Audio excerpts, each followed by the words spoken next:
Bom dia a todos e todas. As apresentações já foram feitas, então vamos ao que interessa, né? O mundo que a gente está vivendo, eu esqueci seu nome, Macário. Macário já falou que não precisa fazer contextualizações, né? Porque todo mundo aqui já sabe, nós estamos num mundo assim, assim, assim, assado, né? Mas tem uma coisa que a gente tem que realçar. Nós estamos vivendo um mundo multiverso, sabe aquela história aí que tem um monte de coisa que a gente não consegue enxergar porque a gente não está em todos os lugares. Só quem está em todos os lugares tem o poder da onisciência, é capaz de conseguir entender a complexidade desse mundo. Então a gente tem que ser um pouco humilde para entender que não dá para entender tudo. Então tem que ter esse monte de gente, cada um olhando do seu ponto de vista para a gente conseguir entender. Esse negócio da tecnologia exige justamente isso. Ah, aquela empresa tem interesses. Todas as empresas e todos nós temos interesses. Então, não é por aí. Nós temos que conviver com todos.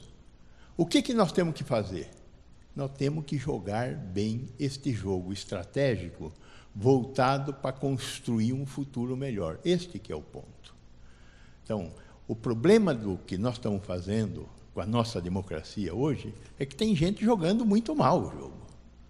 Durante os últimos 4 anos, nós jogamos muito mal o jogo. Eu joguei muito mal o jogo. Então, acho que a gente tem que partir dessa análise para conseguir entender o que nós temos que fazer. A questão da incorporação de tecnologia é crítica. Quando nós falamos em desigualdade, a desigualdade mata. Eu moro no Alto da Lapa. A expectativa de vida ao nascer no Alto da Lapa era de 84 anos. Eu fiquei sabendo que esses dias aí que a expectativa de vida média no Brasil caiu de 76 para 72 anos, né? Fruto do que nós fizemos de errado nessa pandemia.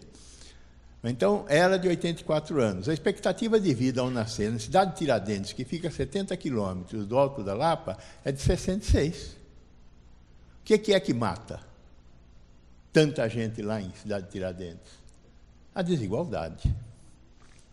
Então, como é que a gente vai conseguir mudar esse jogo? É um jogo extremamente complexo para a gente conseguir mudar. E a incorporação de tecnologia, ela tem um papel fundamental nessa questão da possibilidade de viver mais e da possibilidade de viver melhor. Embora a possibilidade de viver melhor tenha muito que ver com decisões individuais nossas, mas tem a ver com políticas públicas também. A tecnologia, portanto, este é um dado a ser acrescentado, ela será responsável, junto com a melhoria das condições de vida, mas ela será responsável diretamente por salvar vidas. Estente, drogas, etc., salvam vidas, não tenha dúvida. Só que, cada vez mais, essa tecnologia tem um custo muito mais elevado. E aí precisamos começar a discutir coisas de, por exemplo, quanto vale uma vida. A vida não tem preço. Vamos ter que pensar nessa história do quanto vale uma vida. Só que não é ele, eu, a sociedade tem que pensar no quanto vale uma vida. Aí tem alguns agentes fundamentais, e o Estado é um agente fundamental nessa questão. Então, eu queria iniciar falando, olha, qual é o papel da Anvisa na questão da tecnologia, na questão do acesso à tecnologia? A Anvisa tem uma série de responsabilidades na questão do acesso à tecnologia. Qual é a responsabilidade? Segurança, eficácia e qualidade. Segurança, não matará. Eficácia, poderá ser útil. Qualidade, será homogênea. O produto produzido será um produto homogêneo, ou seja, que reproduzirá as condições de segurança e eficácia. A Anvisa termina aí. A Anvisa não é responsável final por acesso. A Anvisa até ganhou um espaço maior na questão do acesso quando foi criada a CAMED, a Câmara de Regulação de Preços na área de medicamentos. Mas a Câmara de Regulação de Preços na área de medicamentos está muito distante de garantir acesso, porque ela não tem na mão a possibilidade de realizar uma política de assistência farmacêutica. A política de assistência farmacêutica é do SUS, através do Ministério, secretarias. Então, não é com a Anvisa isso. Embora a Anvisa regule preços, mas tem muito mais. Quando a gente discute acesso, tem muito mais coisas a discutir além do preço. O preço é um dos componentes, não há dúvida, mas é um dos componentes. As farmácias no Brasil são abastecidas 2 vezes ao dia. Isso tem algum custo logístico? Tem. Quem paga?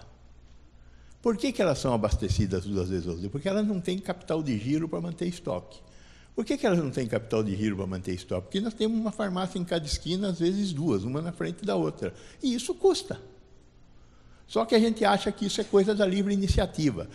Lembra aquela coisa dos interesses que eu falei há pouco? Pois bem, interesses. Então, a coisa é um pouco mais complexa. Então, nós temos que entender essa complexidade e como é que faz uma política de assistência farmacêutica. Porque é fundamental ter uma política de assistência farmacêutica se eu quero que as pessoas, além de terem diagnósticos, se tratem dos seus diagnósticos. Então, não tem jeito. Então, a Anvisa não é responsável final pelo acesso. Tem alguma coisa aí no meio do acesso. Ela não faz avaliação de tecnologia em saúde.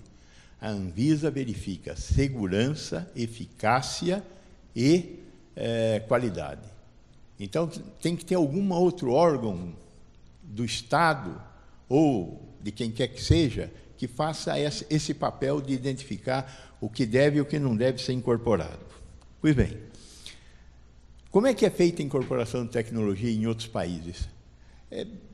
Países que valem a pena olhar para eles, a incorporação de tecnologia tem agências que fazem a análise da incorporação de tecnologia. Tem as Anvisas da vida, que fazem justamente isto que eu falei, segurança, eficácia e qualidade, e aí tem outras agências que vão discutir a avaliação de tecnologia em saúde com vistas a acesso. O modelo mais interessante é o modelo inglês. O modelo inglês tem uma agência independente, o NICE, National Institute for Clinical and Health Excellence.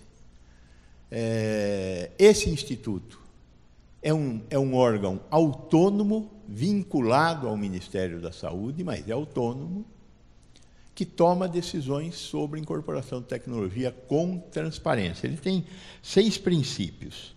Os princípios são: decisão baseada em evidências que devem ser fortes e já registradas na literatura disponível. Segundo princípio, especialistas independentes. Todo mundo pode ter interesse, como eu já disse, mas tem certas coisas que a gente tem que escolher melhor para que não tenha interesse no meio, né? Então, o especialista que vai falar sobre um medicamento nessa agência, temos que conseguir achar, né, no joio, trigo lá, um independente. Especialistas independentes são pareceristas que opinam livres de conflitos de interesse sobre as tecnologias que são convidados a analisar. Terceiro, envolvimento da sociedade. Em seus comitês decisórios é obrigatória a participação de pelo menos 2 representantes dos cidadãos. Como escolhe esse cara também é outra complicação, mas tem que encontrar um jeito de escolher esse cara. Mas em todos os comitês tem 2 caras do mundo lá de fora.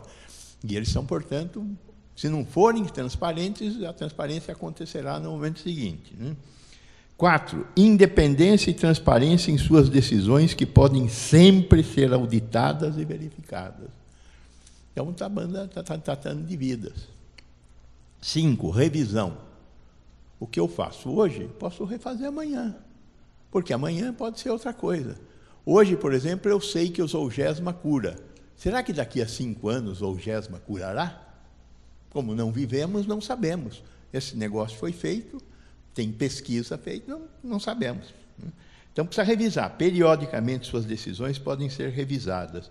Se muda o conhecimento, deve mudar a decisão. E 6, desenvolvimento metodológico contínuo. Buscar incorporar novas formas de analisar o processo de incorporação de tecnologia em saúde. São 6 princípios do NICE. Temos que pensar numa agência única. A Conitec é uma agência do Ministério da Saúde que tem 13 membros, 7 são indicados pelo ministro. Dá em aprovação de hidroxicloroquina para tratar a Covid. Ponto. A ANS, até ontem, a aprovação era, com todo respeito, a aprovação era automática. Agora, tem lá uma proposta de fazer avaliação de tecnologia em saúde. Tem o tal do taxativo complementar, não sei o quê. Bobagem. Ela até poderá avançar. Mas daí tem um mercado, tem um negócio mais complicado, tem a judicialização. Qual é a saída? A saída é este país ter um processo de incorporação de tecnologia, seja para pobre, seja para rico. E se o resultado disso for uma dificuldade dos ricos terem acesso à tecnologia, que se invente um outro seguro. Mas nós temos que caminhar no sentido de que quem tem acesso a uma tecnologia tem acesso à tecnologia. Não tem cabimento ter para rico e não ter para pobre. Nós temos que lutar por essa igualdade. Nós temos que ter uma única agência de avaliação de tecnologia neste país. E isso tem que aprovar por esse Congresso que nós elegemos, que é uma vergonha. Mas, amém, tá certo? Então, temos que pensar numa forma de incorporar a tecnologia fundamental. E, num determinado momento, a gente vai fazer o que os ingleses fizeram. Os ingleses estão discutindo quanto custa uma vida. E aí eles chegaram lá a um negócio, 3 vezes o PIB per capita. É lógico que o PIB per capita inglês vale 10 vezes mais que o nosso. Então, as vidas lá valem mais do que aqui.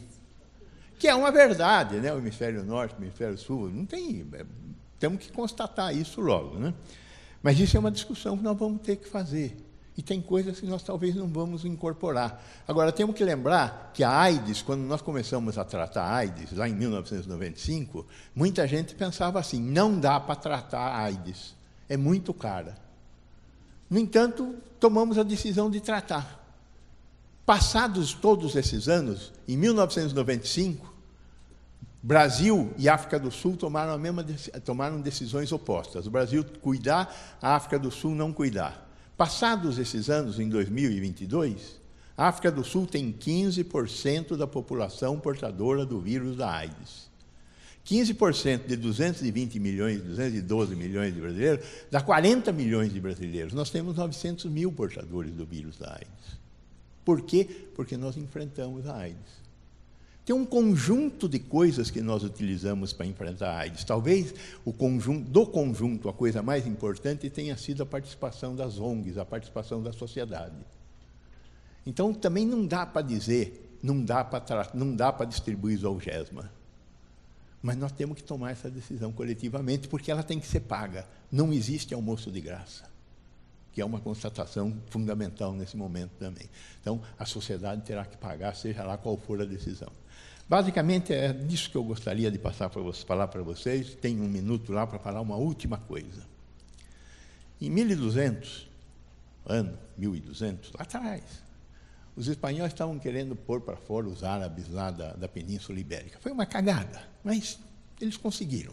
Né? Deu no que deu. Né? Mas em 1200 eles fizeram a primeira grande batalha, a Batalha de Covadonga, e perderam.